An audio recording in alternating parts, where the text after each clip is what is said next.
look at what it is that relationship is, and whether you're selling a software product or you've got something else, what are the things that they need to know? What are the questions they are already asking you?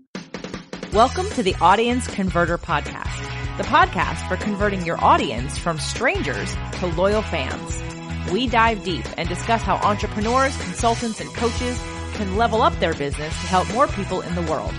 Now here's your host, the creator of the Audience Conversion Method, Kimberly Weitkamp. Are you a little lost when it comes to marketing? Not sure where to spend your time, how to bring in the right people, or even where to get started? You know you should be doing it, but you just can't manage to figure out a method that actually works for you and your business. Join me at Audience Conversion Live, happening February 23rd through the 25th, where we're going to dive deep into the audience conversion method, give you a strategy to get started with your marketing today, and you'll get the copy written for the beginning of your customer's journey. That includes a landing page, an email sequence, and what's popularly known as a lead magnet. Join me and check it out at theaudienceconverter.com/live. Welcome to another fantastic episode of the Audience Converter Podcast. I'm Kimberly Weitkamp, your host, conversion copywriter, and marketing strategist. Today, we're talking about something a lot of us have been hearing about. It's out in the world. Pretty much everyone you ask is going to tell you you need this tool in your arsenal to build a community, but we're talking about it in a different way, and I am incredibly excited about it. Today, we're talking about video and how you can use video to increase communication and engagement among your audience and customers. And of course, as always, I have a fantastic guest to help me discuss this wonderful topic. Today, I'm super excited to welcome Matt Pierce to the show. He's the learning and video ambassador from TechSmith Corporation. TechSmith has created videos for learning and marketing for over a decade. He is the lead behind TechSmith Academy and Camtasia certification programs. Matt's been a speaker at multiple learning and development-focused and marketing conferences. He's a regular contributor to lots of training publications, and he has an MS in Instructional Systems Technology from Indiana University. Basically, Matt understands exactly what it takes to build something that people are going to actually want to finish when it comes to learning. And, of course, you heard me mention the Camtasia certification. TechSmith is the creator behind Snagit and Camtasia software, which I have used and absolutely love. So, Matt, thank you so much for being here, and welcome to the show. Kimberly, thank you so much. It's an honor to be here. Awesome. So one of my favorite things to get started in is, of course, we're going to be talking about video and how you can use it for engagement and building your community. We're all about building community at the Audience Converter. But my first question, of course, is I'm always fascinated to hear exactly how did you get to become the learning and video ambassador for TechSmith? So tell me a little bit about your journey in, taking it from instructional systems technology and the degree into building this learning and video library for a big name corporation in the world of entrepreneurial tools. Yeah, no, it's a great question because, I'm very fortunate. I've been at TechSmith now for 15 years, so it's not a short road that's gotten me here, but I'll keep the story brief. So basically, when I came to TechSmith, I started off making tutorial videos. I was one of the people there making tutorials on how to use Snagit, how to use Camtasia. And a series of events happened that led me to a management position where I was leading the training team, and then I was leading the documentation team, and then the technical support team. And I did that for a while, and I was like, I want to do something different because it was a lot of work and a lot of reports, and I was kind of getting that burned out feeling. And I talked to the VP of marketing. He said, hey, why don't you come over and lead a video team for us?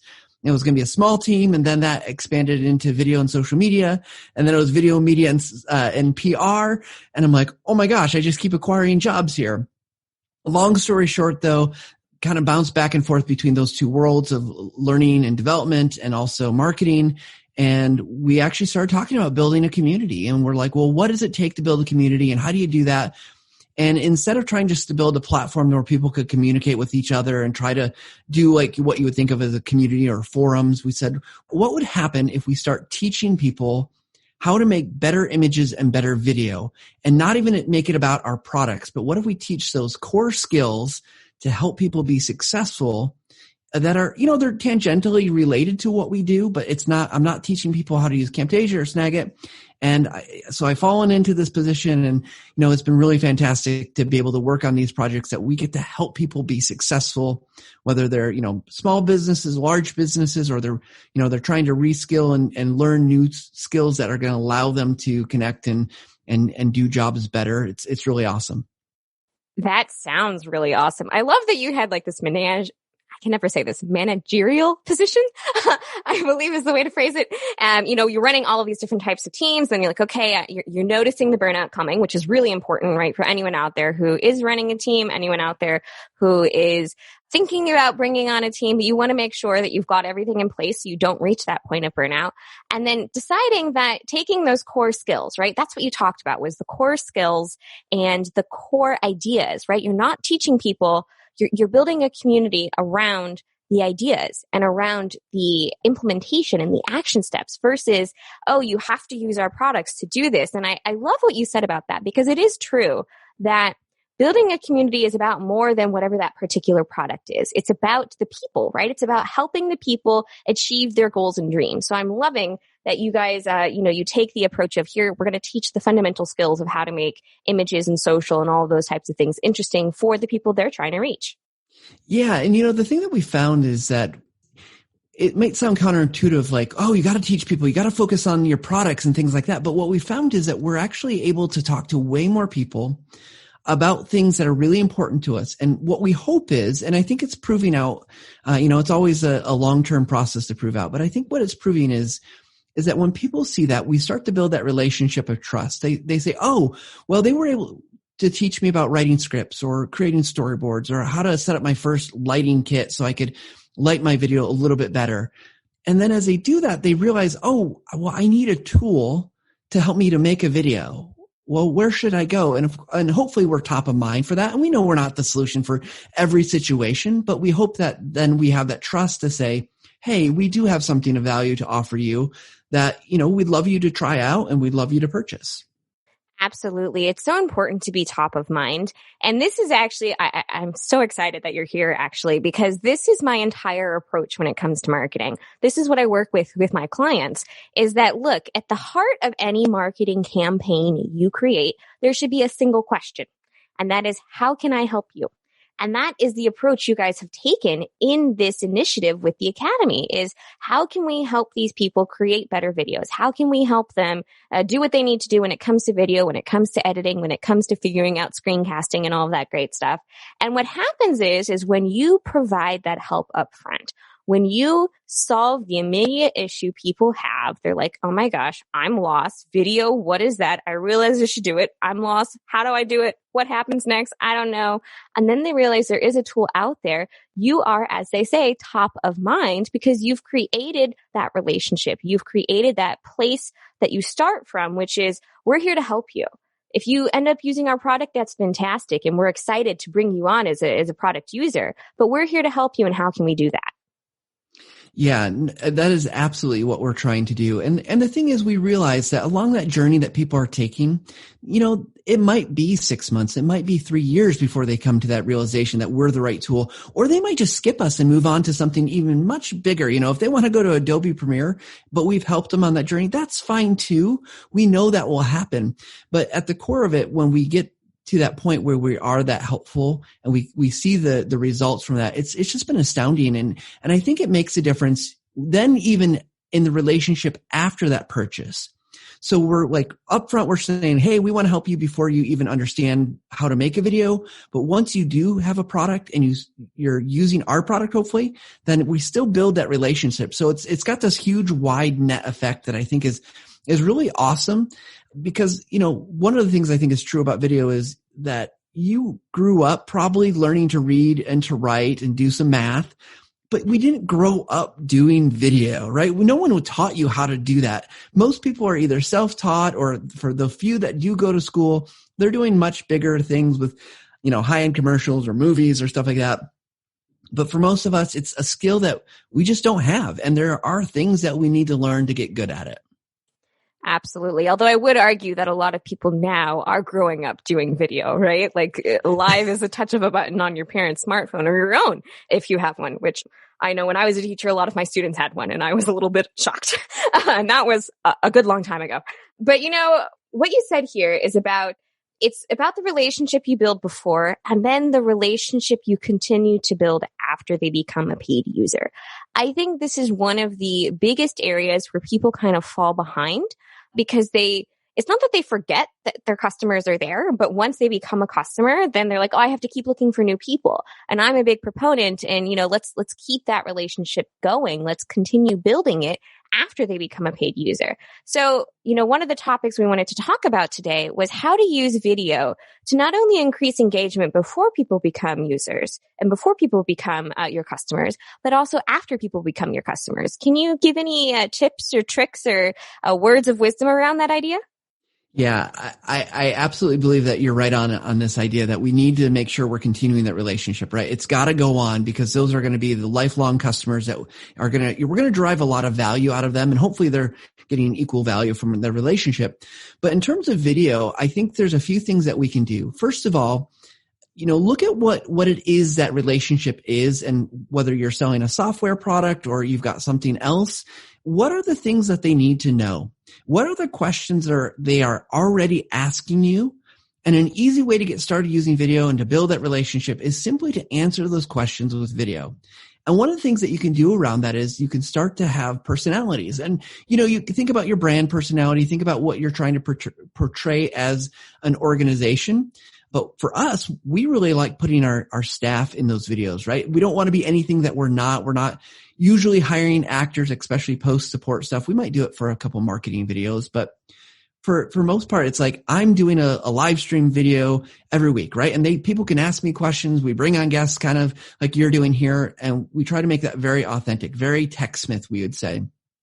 We have another one, video series that's our video producer, right? And it's just him talking about things that we hear questions about a lot. We even have our tech support teams making videos to answer questions, and we'll put that in the help content. We'll put that on our support forums. We'll put that in all sorts of places. But you can hear the voices of the people that are really working at TechSmith. You can see our faces fairly frequently. If not that, at least our screens. And I think it's just a great way to start to connect. Beyond that, I think there's lots of things you can do, depending again on that relationship you want to have. But, even around the holiday times of, you're thinking about like, oh, are people going to send out Christmas cards? We have a group of people that we would call them our VIPs or influencer group. And, we're sending them a little GIF, an animated GIF video of the people that work on the team that support them. That just, like we're all being silly in it. And it's not going to get us more clicks or more likes or, probably more purchases. However, what we really want to build is that relationship. We want them to know who we are. We want them to know like a little bit of our culture, that we're a little bit fun, we're a little bit silly here, but we're the ones that are going to be helping them throughout all of the next year.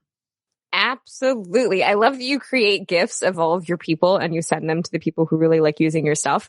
Those are just so fun and they're entertaining and, it's a nice pick-me-up for people, right? And I think too often when we talk about marketing and we talk about our brand, too many people are worried about, well, what's the right way to do it? Is this professional enough? And I'm, of course, most of the people I work with are very much driven, they're personality driven brands. So it's very much, you're working with the person you're working with, and that's the face of the company.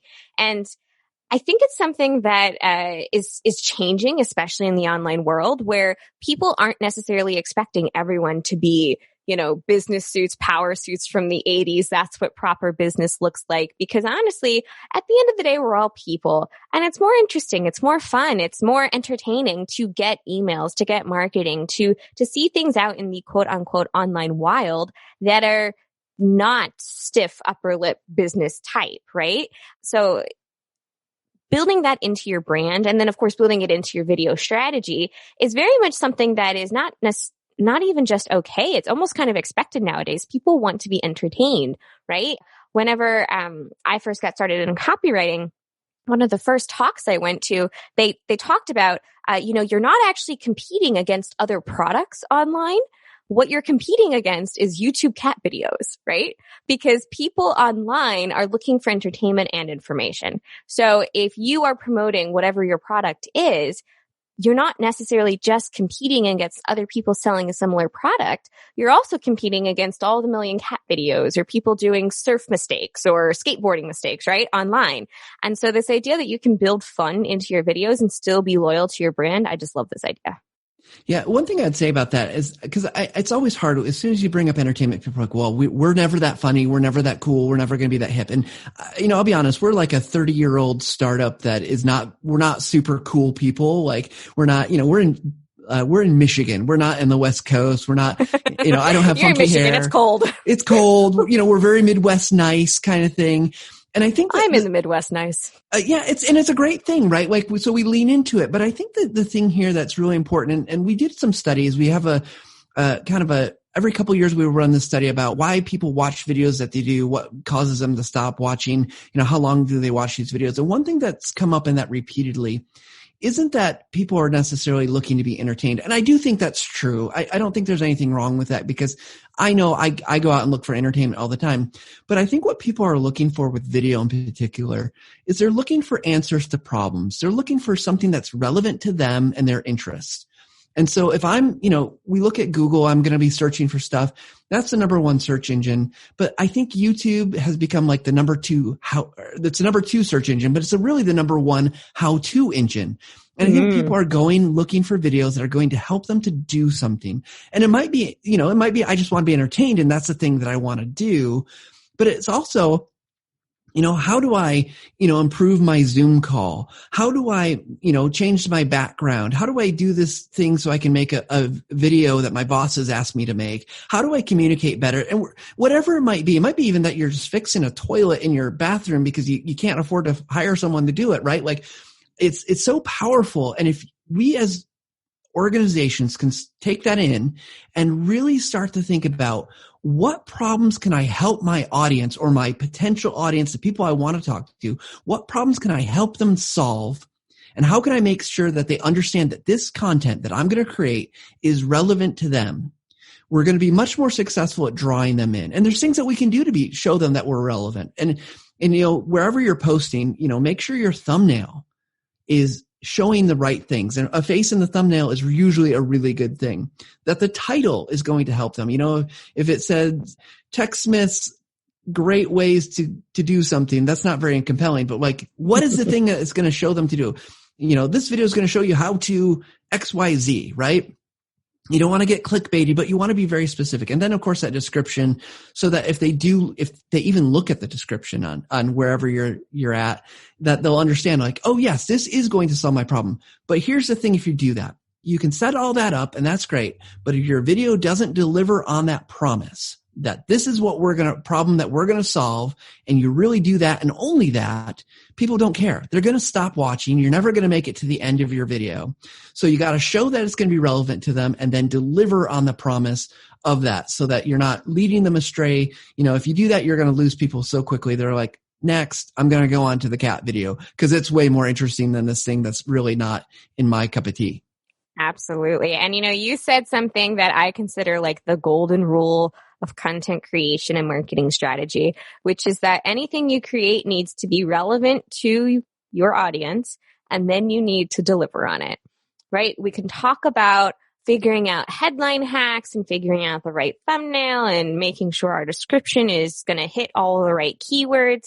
But at the end of the day, once they hit play, everything they see from that point on needs to be useful for them, right? As we mentioned earlier in the interview, people are looking for help. They're looking for a solution to a particular problem. It's why, as you mentioned, how-to has become so incredibly important, especially now that people are also using like voice searches, right? Half the time I don't want to swipe on my phone because it gets it wrong half the time. So I'll do a voice search for how do you do XYZ? And the first thing that comes up is a video on YouTube. And then I say, okay, cool, sweet. I can watch it. I'll see what it is. And then I'll go and follow the steps. So when creating video, when thinking about what video content to create, it's so incredibly important to connect with your audience by deciding and making sure that what you're delivering is what they're looking for, and then actually fulfilling on that promise, right? One of the common outlines, I guess you could say, I've heard for videos is tell them what you're going to tell them, tell them what you told them you would tell them, and then remind them about what you told them, right? Absolutely. Yeah. This doesn't have to be, this is not rocket science. I think people get bogged down in the complexity of video because it's a new, there's moving pieces. You got audio, you got the video piece of it, you've got all these different things, but it's really not hard. The formula, it doesn't have to be complex. Just be helpful, be yourself. Don't worry about making something that looks like Hollywood, because we're not. Just make something that's good enough, that's going to answer one specific problem. And if you do that, you're going to find success. Now, is it going to be, a million hits on YouTube? You're super successful? Probably not. But you know your niche. You know what it should look like. And if you're finding that it's not hitting right, well, you can always tweak it. Just keep adjusting and remaking videos and doing new videos to learn what your audience really needs. And my guess is, Kimberly, your audience, they're smart people. They know some of the problems that their customers are having, or they're probably having even before they get into the funnel for them. So just take what's your popular blog post, make a video for it. What's the most popular support article? Make a video for it. And you don't have to really overthink this, and the formula will come together, and you'll find your own style. You'll find your own personality, but until then, maybe you steal a few ideas here or there from other people that are doing it right.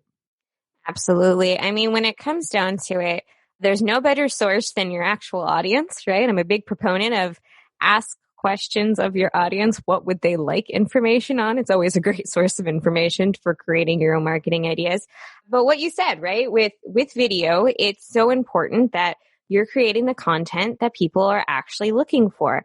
And it doesn't have to be rocket scientists, right? One of the things you mentioned is it doesn't have to be Hollywood style. And the truth is, so many of us, since the inception of live video especially, people aren't necessarily expecting highly, highly polished, especially if they're like, oh my gosh, it's a how-to video.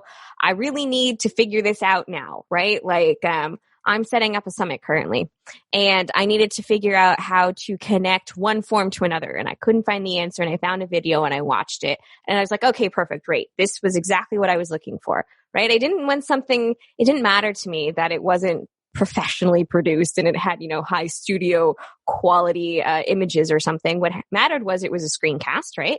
And it was a step-by-step, here's the exact process you do. And somebody was narrating the steps to take. And I was like, perfect, that's what I needed. Awesome. And now I can move on to the next step. And that, at the end of the day, is exactly how a lot of people are going to be interacting with your content. I think too many of us get bogged down in the idea of planning out a strategy that we forget, well, how is it that normal people interact? And the way they normally interact, right? They have a question and they're looking for help for it. Yeah, I don't think it has to be more complicated than that. And I want to, about the quality, I want to just say, I get this question all the time about, well, how do I make it look better? Or where do I start? What camera do I buy? And I say, if you have an option, if you have a budget and you're going to spend any money, the first thing you need to do is just get a good microphone. Don't worry about the camera. Don't worry about, lighting. You can use a screencast, which is perfectly great, because then you don't need to worry about a camera or lighting at all. But the one piece of advice I'd say is, if you're going to get into video and you're going to start doing these regularly, get a microphone. And there's lots of microphones that are going to work just great. Depending on your budget, you can spend very little and get way better results than what your laptop can do, or you can spend thousands upon thousands of dollars. And frankly, for most of us, that's just way overkill. And then you're doing it and you want to add some of those other elements. The second element I say is add lights. That will make a bigger difference. Even if you're just using your smartphone, it's like a studio in your pocket. It's fantastic. There's so much you can do with it. But lighting, a lot of light actually makes it a lot better. And then third thing, if you really are still in it and you really want to make better looking videos, then you can upgrade your camera. But don't do it first. Learn the skills and techniques of getting good audio, then adding some light, and then you can worry about adding the camera piece. And for most of us, that's not an overnight thing. That's going to take a little while. Absolutely. But I love that step-by-step process of what tools to invest in when. I feel so many people use what tool do I need as a stopping point, right? It's not that they're actually looking for the right tool. It's that they feel they can't get started until, right? I can't get started until. I can't get started until my website's up. I can't get started until I have the right webcam. I can't get started until whatever that is. And it's true. My first podcast, I got started without a professional mic at all. I was using the microphone on my laptop. Then when I got a little bit more into it, I took a step up and got like a $40 microphone. And that's what I used until I got this lovely Yeti that I use now. But at the end of the day, people need to make sure they can understand and hear the information. And if it's good information, they'll continue to watch. And then you can slowly, step by step, once you make sure you're comfortable with video, you like video, it's going to be a part and parcel and huge part of your marketing, then you can take that step-by-step plan for upgrading what you're necessarily having. But a lot of people you see who are doing the high-end videos, I always challenge people to go and look at their videos from 2 or 3 years ago, especially if that's about the time they got started. And you'll notice that oftentimes the quality has changed. It's improved over time, but they didn't get started with the high-end stuff. They got started with whatever they had access to, right? Oh, absolutely. I've talked to a couple of people who have found a little bit of success on YouTube, and they'll tell you that this is never an overnight thing. It's a 10-year journey for a lot of them to get to where they are, where now they've got like 1 million subscribers. And so, yeah, I think the thing that you can do is stop worrying about it. You probably have the device with everything you need right in your pocket if you have a smartphone. And then I like to recommend to people, just go and make your first bad video. Just go and do it. It's going to be a selfie video probably. And you're going to look at it in a year or two and you're going to say, oh my gosh, that is the worst video ever. I need to pull it down. In fact, one of my very first real videos I ever made was part of my job interview for TechSmith. They asked me to make a screencast video and I'd never done it. And I'm like, yeah, of course I can do this. This is no problem, right? And I was totally bluffing my way through it. And I still have that video. And every once in a while I break it out and I just cringe. Like my soul hurts. I'm like, oh my gosh, how did I ever get hired here? I'm so fortunate that they didn't see through me. But the thing about it is I can look back at that and I can say, you know what? It's okay, because when I first started off, that was okay. But now I can see where I've come. And the secret is not to try to do everything, but just every time you make a video. So make the first bad one, then make the next one, and just find just one thing that you could do better. It was a little shaky the first time, make it a little less shaky. Audio was a little bit noisy. Okay, find a quieter place to record. The lighting wasn't great because you were in, like a window right behind you and it was washing out. Okay, well, turn around, do the little things step by step.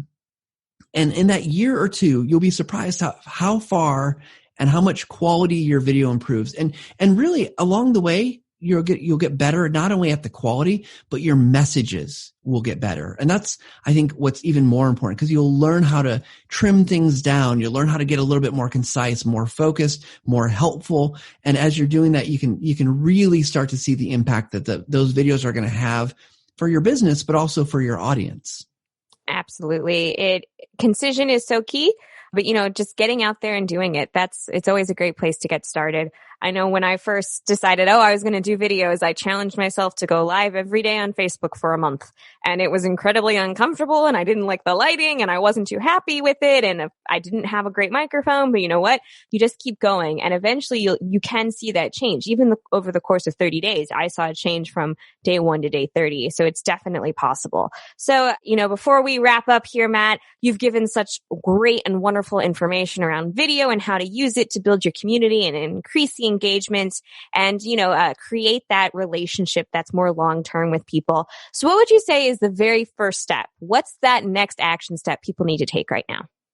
Well, the very first thing I really recommend is make sure you go look at your information that you have from your audience and pick one thing that you can turn into a video and then go make that video. And don't worry if it's going to be the best video you've ever seen or ever done, but just go pick something that's going to add value to your audience right now and make that video. Because once you've done that, you can start moving on. You can make something better. And the worst thing that's going to happen is you're going to put it out there and you're going to get feedback that people are like, yeah, this isn't working. And that's okay. Because then you can always redo it. You can make changes. You can try something different. The bar of failure here is what's the worst that will happen? It's not really that bad. And if you're going to be on camera and do all that, you might be a little embarrassed, but guess what? There's a lot of really, really bad videos out there. So pick that one thing and go make it. Absolutely. Pick that one thing and go make it. That's honestly the best piece of advice to get started is pick your topic, decide what the topic is that's best for people, and just go make it. So Matt, once again, I want to say thank you so much for coming on, for sharing your wisdom with the Audience Converter audience. And I would love to know if people want to hear more about you and TechSmith and the ways to make sure they're using Camtasia and whatnot correctly, where can they find you? Yeah, so you guys can find us on techsmith.com. You'll go and get all the great stuff about Snagit and Camtasia, two of our tools. But really what I want to tell you guys is if you are in this process and you want to learn about video, come visit us at academy.techsmith.com. It's our free online learning platform. We have a ton of content out there that's going to walk you through a lot of these basics, like how to write a script, how to shoot your first video, how to get good audio in the environment that you're in. We've got a screen recording course. We've got even stuff about like writing helpful help. So we got a lot of different information that's available right now. Again, it's all free at academy.techsmith.com. So go check that out because we really do just want to help you all be successful. The other thing I'll mention is if you are interested in our products, Camtasia, which is a screen recorder and video editor, or Snagit, which is a screen capture tool, which does a ton. I use it every single day. We do have a 10% off discount code that you can get. Well, Kimberly, if it's okay, if you can just link to it on your podcast rather than saying it because it'll jumble of words, but. Absolutely. Yeah, no worries. We'll have that link in the show notes, and all of the links that Matt has mentioned today on the show, of course, will be on the show notes. So once again, do check out academy.techsmith.com, all that free, wonderful training about how to actually create high quality videos that will build engagement and the relationships with your community. Matt, thank you once again for being on. And remember, everybody, until next time, keep calm and carry on. Thanks for listening to the Audience Converter Podcast. For more information and important links about today's show or for access to our website, visit theaudienceconverter.com. Take a moment to rate and review on Apple Podcasts or wherever you get your podcasts.